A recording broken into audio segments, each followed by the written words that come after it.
shir ay yeesheen mas'uuliyiinta wasaaradda batroolka iyo macdanta Soomaaliyeed iyo mas'uuliyiin ka socday waddanka Norway ayaa lagu qabtay magaalada Muqdisho caasimadda Soomaaliya waxaana goobjoog ahaa wasiirka wasaaradda batroolka iyo macdanta Cabdirashiid Maxamed Axmed wasiir ku xigeenka wasaaradda Cabdulqaadir Maxamuud Hilaal iyo agaasimaha guud ee wasaaradda Kanada Shukri Doomi iyo mas'uuliyiin ka socday waddanka Norway waxayna sheegeen mas'uuliyiinta dalka Norway ka socday in wasaaradda ay kala shaqeyn doonaan qorshaha wax soo saarka shidaalka ee ay wado wasaaradda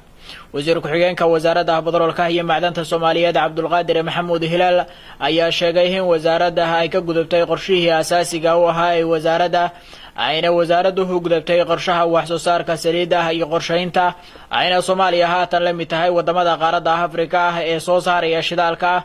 ayna ka mid yihiin wadamada Ghana iyo Kenya iyo kuwa kale wasiir Hilaal ayaa sheegay in ay ka go'an tahay in shacabka Soomaaliyeed uga faa'iideeyaan kheyraadka ka buuxa dalka wasaaradda ayada oo ka shaqeynaysay shaqooyin badan oo asaasi ah oo ay kamid ahayd dejinta siyaasadda shidaalka macdanta iyo heshiiskii ama wadaagii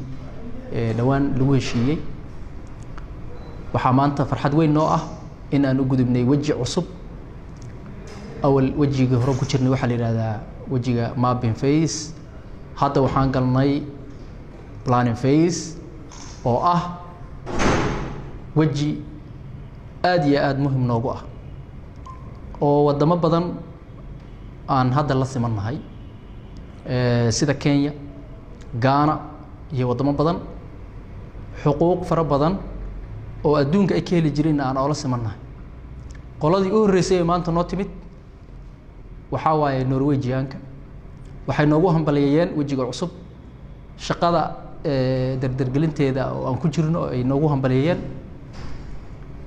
waxay noo sheegeen wadamada ku jiro wajiga hadda aan u gudubnay ee planning phase in inta ay ka taageeraan in leeg ay ka taageeri doonaan marka guul weyn bay noo tahay waxay noo tahay in aan